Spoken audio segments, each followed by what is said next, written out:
Hi guys, welcome to the Fashion Lab today. Today we're going to start with a basic shape, which is one of the most important places to start when you're needing to learn Illustrator for fashion, because the main tool that we'll be using the majority of the time is the pen tool. You can find other ways of trying to cheat around this, but at the end of the day, this is the tool you have to master. So we're going to start with a very simple shape here. And we're going to do a heart just because it's got a curve that curve back on itself. And I've done this little template because I find that when people are first starting using the pen tool, I can be describing things, but because it's a foreign thing to you, it can be quite confusing.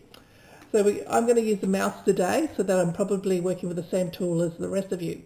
So I've got my heart and I've got steps on here to make it easier. So we're going to come over here. Can you see where my tool is? And you can see I've got the pen tool. It also has in the brackets is P.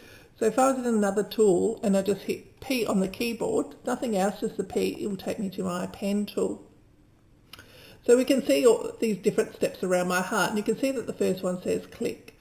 So what that means is we've got to go into the blue centers of these. These are the points we're going to click and drag from. So I'm going to click, hold down my left mouse key, and click and drag. Can you see as I drag, it puts out some red handles.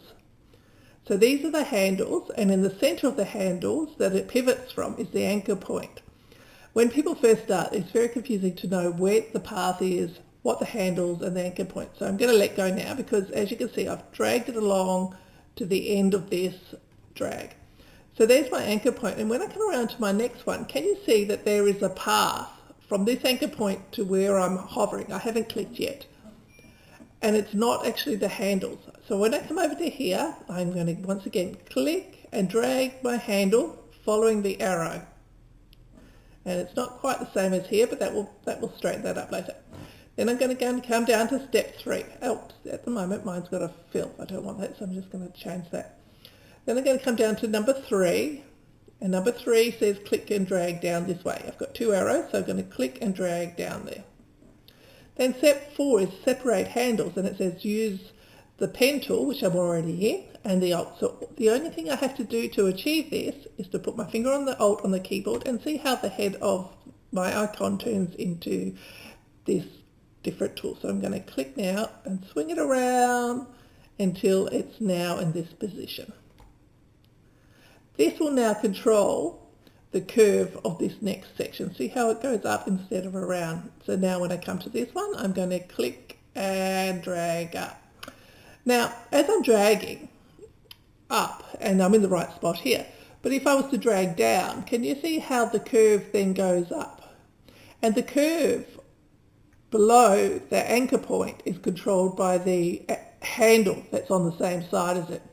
So this handle that I've got up here, if I let go, is controlling this part of the curve that's coming up, whereas this handle influenced this one. Just as when we dragged down, we created a nice curve here, and then we separated our handles here so that this curve would go up.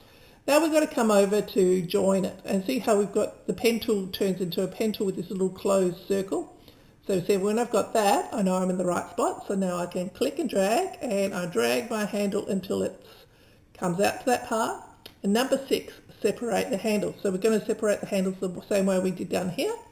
So we're going to come to Alt, and of course we don't want to separate this one because that one controls this side and that's sitting beautifully. But see how this one, when we joined it up, they turned it into a seesaw, because when those two work together, you end up with a smooth point, and we want an actual point. So we need to break those two handles working together. So I'm going to put my finger on the Alt, and I'm going to click and drag up here, and we have a lovely heart. So hopefully with that template underneath, you found that a lot easier to understand. Have a couple of goes. It is all right for it to be frustrating. This is a very hard tool, but once you've mastered this, you will go on to great things. Okay, thank you so much for coming into the lab, and I'll see you another time. Bye.